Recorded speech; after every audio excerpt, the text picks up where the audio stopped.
What's up, YouTube? Welcome to another movie spoiler review. As you see in the title, it's Doctor Strange in the Multiverse of Madness. Apologies, this is just water. It's not sweat. I spilled water on myself, so I'm a little more professional than that. A little bit more kempt looking, right? Kempt is the word.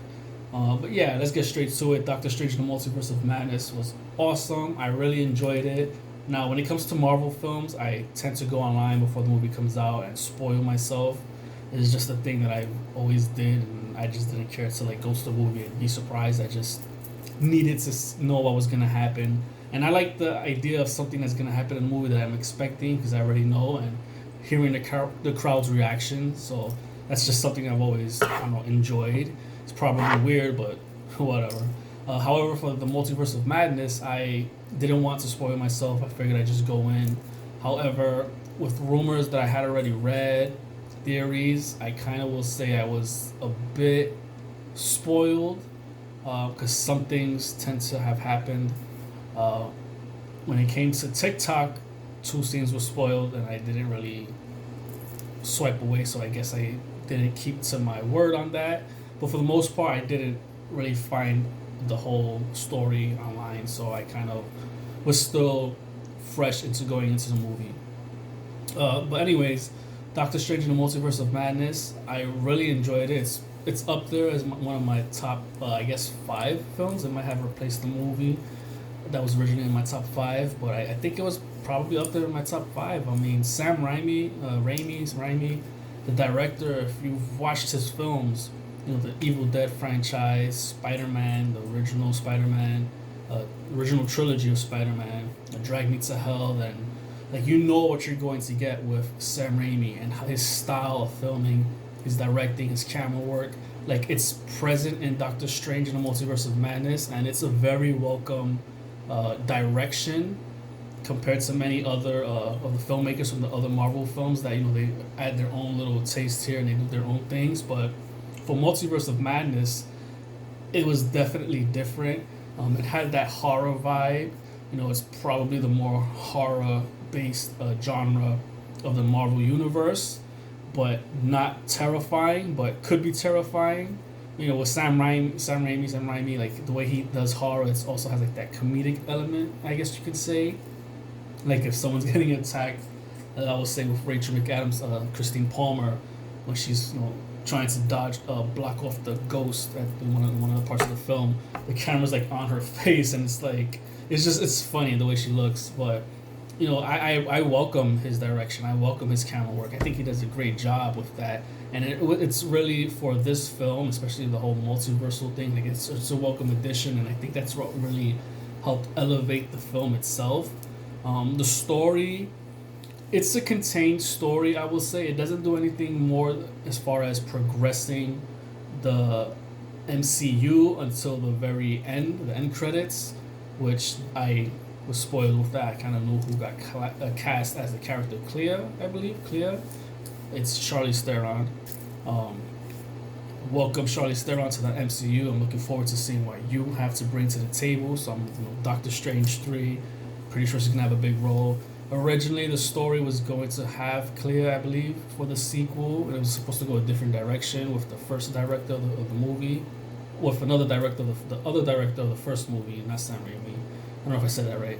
But anyways, he stepped away, I believe, because of a difference within, story difference, and he just stepped away. We got Sam Raimi, and it's cool. We do see some multiversal things. However, I will say that it wasn't really they were in other multiverses for a given amount of time. It was just more so crashing through the universes, and I think there was probably 2 universes other than the main MCU universe where Doctor Strange spends time in.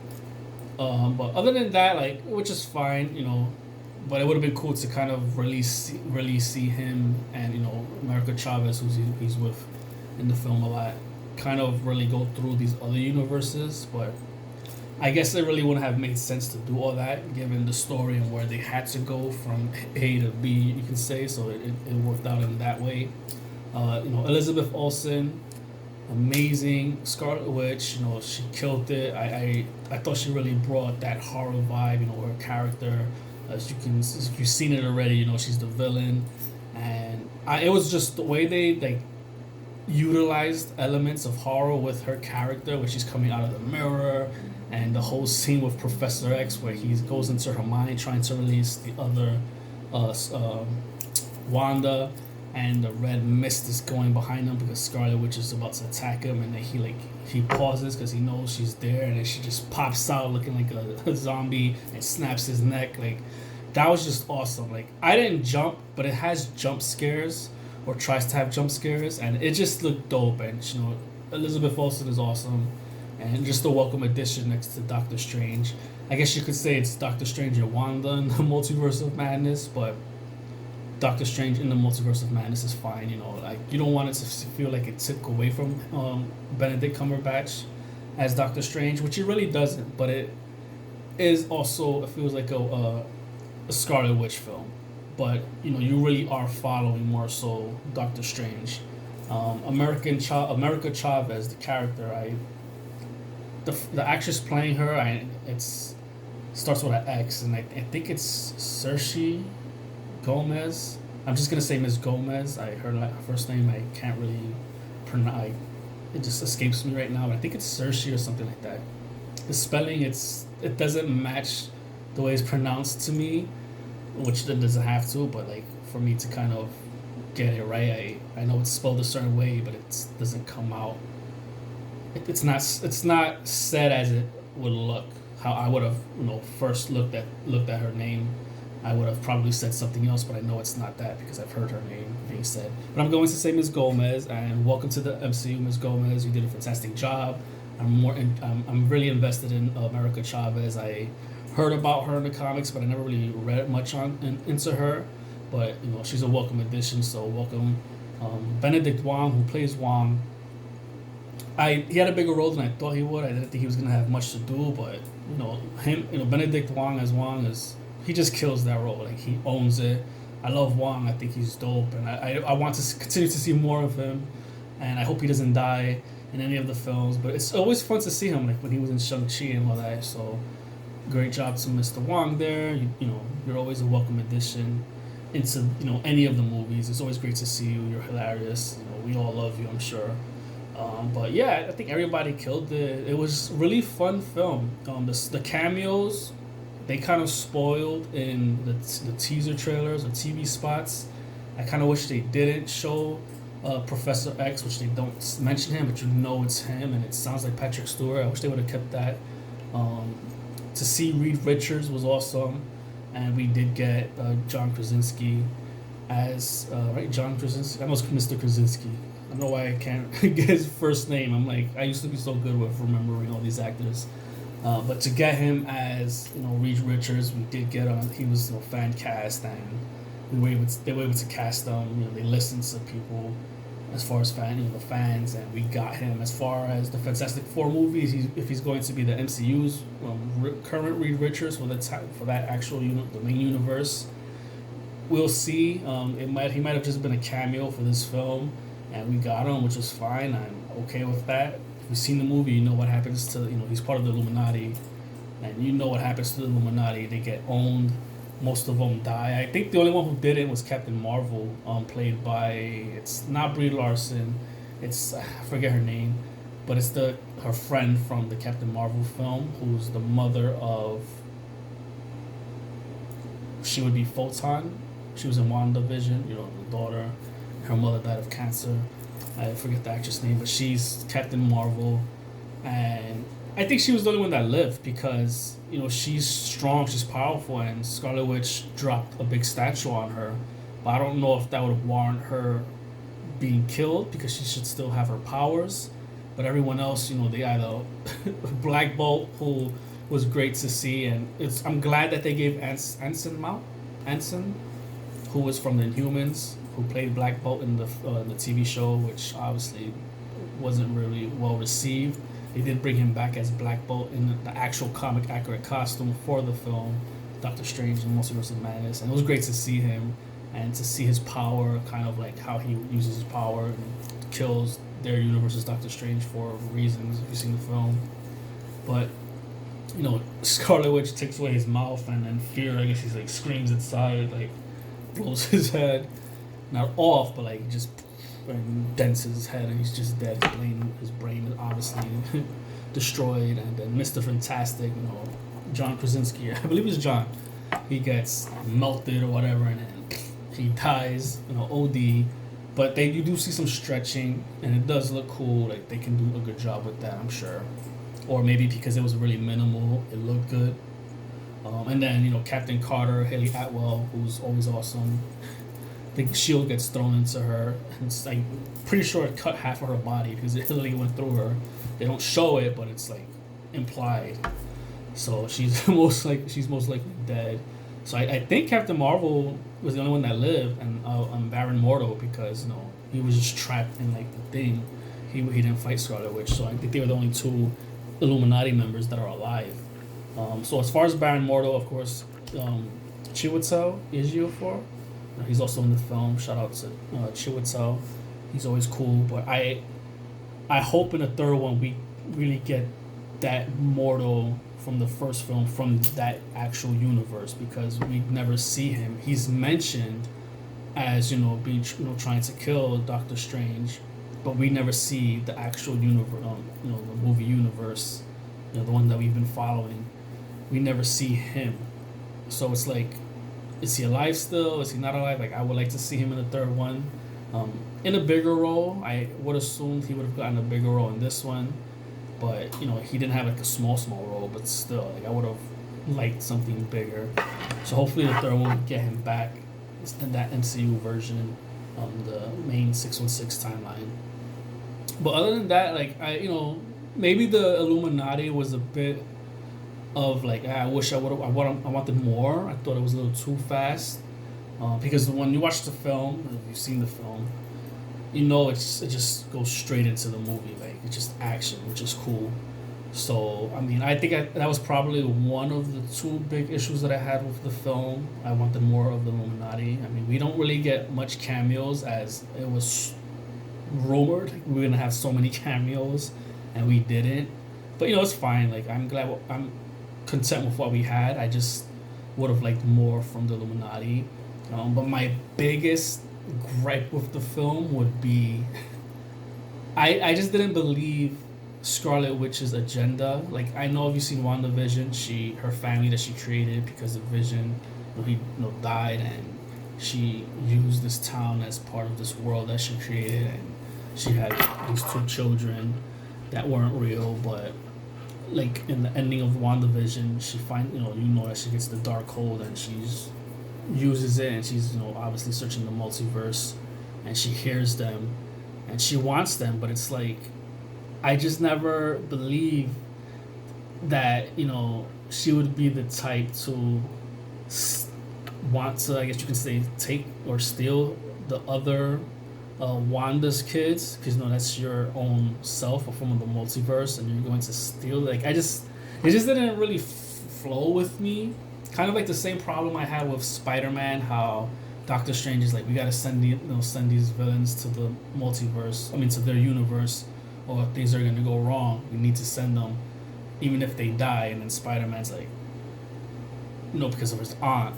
No, I gotta do something. I can change them and send them over there so that they don't die. And it's like, but you're risking the universe. After the Thanos snap had happened, and now you want another big risk. Like I just didn't believe it. I don't know. I guess it's possible for people that moral and compass, and they'll, or whatever you want to call it, and they'll just decide this decision, which could be risky. But it just didn't flow with me. So for this with Wanda, is like, or would you really go to another multiverse to try to get your kids? Which you can see so many other multiverses will have your kids, but you'll go with the one, I guess, choose one, and then that Wanda's assed out, I guess, because you stole her kids. It's just, Doctor Strange is telling her, like, kind of explaining that to her, like, what are you doing? It's not right. And at the ending, when America Chavez brings her to that universe, and the kids see her as Scarlet Witch, and she's like, they're afraid of her, and the mom is thrown away. And she doesn't, I guess, realize that she threw them away. The kids were there or something, like, and they're just afraid of her. and she's just like, stop, like stop crying. At one point, she's like yells at them to stop, and then they really like get scared, and she realizes. But I'm like, it really took you to experience that versus it being said. Like it just wasn't obvious. I would have. I don't know. Now my thing is maybe the dark hole just corrupted her mind and she couldn't see. I don't know. I still don't like that theory, but my theory, if that was the case, but I would have preferred that somebody else, Nightmare, who's a villain, who was originally supposed to be in the Doctor Strange sequel, who was in the original script apparently. I would have preferred like him taking over her mind slash her desires for wanting her kids again, and him utilizing that, and she's not really thinking straight. Then I would have believed it more because she has interference, but like it's not really said with the Darkhold that she's interfered, even though there is some corruption. It's not really like established. You just feel like she just wants her kids and she's just like, screw this, like give me what I want. So that was my only problem that I just didn't like. I just didn't work with me. But other than that, like the movie starts and it just goes, and I was really entertained. I was really involved. I love the whole multiverse thing. I know it's been a thing now that we've been getting that with the Arrow franchise and everything everywhere all at once. But if you've been reading the comics, you've already been involved, or like DC. But if you've been watching reading the comics, DC and Marvel, if the films, they've been involved with the whole multiverse thing now. Like, you knew what to expect, and it would be dope. So now that we've been getting it, we're getting a lot of it, and I love it. I don't mind because it just opens opportunities for more stuff. Like Patrick Stewart as Professor X again, and then you can do Reed Richards, the John Krasinski, fan cast as Reed Richards, and even if he doesn't want to be Reed Richards for the Fantastic Four film, we had him in the movie, and then you can bring back Anson Mount. He had apparently a shitty Inhuman show as Black Bolt. He was the character, but they were able to be like, hey, you want to come back and be a part of the MCU? You're going to die, but you want to be a part of it. And it's like, hell yeah! And then you can bring back the other actress who played in Captain Marvel, was her friend, and be like, hey, do you want to be this universe's Captain Marvel? And it's just cool to get that. So obviously the multiverse thing is going to end. I'm sure there's gonna be a finale to that, but right now that's where we're at, and we're gonna continue with it in different ways. Doctor Strange 3, I'm sure, Ant-Man and the Wasp, Quantumania. So I'm looking forward to more Marvel films. And the next film should be Thor: Love and Thunder, and I'll be honest, I'm not as excited as I was with Thor Ragnarok trailer. The trailer for Love and Thunder, I'm just like, So we'll see. Hopefully it's a good movie, but I really enjoyed Doctor Strange a lot. I do plan to see it again. If you happen to have not cared about spoilers and watch this video, thank you for watching. If you haven't seen the movie yet, but you just wanted to watch the spoiler, I do recommend it. I would say 8.5, 9 out of 10 for me, the film. Again, you've heard my two gripes about it. Was really not much wrong, I guess, as far as gripes. It's just my preference or what I didn't care for, which wasn't really, I don't think those two were really a big thing. But, maybe when you hear it or you see it for yourself, you're like, it might have really affected your opinion on it. But I just thought it was a fun movie. It was great, and I'm looking forward to more. So like I said, I recommend it. But if you love multiverse movies and stuff like that, shows and comic books, and you haven't seen Everything Everywhere All at Once, and you haven't seen my spoiler review on that, please check out Everything Everywhere All at Once. It's definitely a multiverse movie. And yeah, I want to say subscribe to my YouTube channel. If you're watching this, subscribe, like the video if you like it. Please leave a comment if you've seen the movie. Tell me what you thought. Please continue to speak to me, everybody. Let me know what you think. Watch my videos. I have independent films that I've made on my YouTube channel, so please check that out. I'm continuing to work on my current short film, taking my time with that. So look forward to that. Terminate, which you'll see the teaser in one of the videos below. But yeah, please subscribe. Please like. Please leave a comment. Keep it professional. And until next time. Later.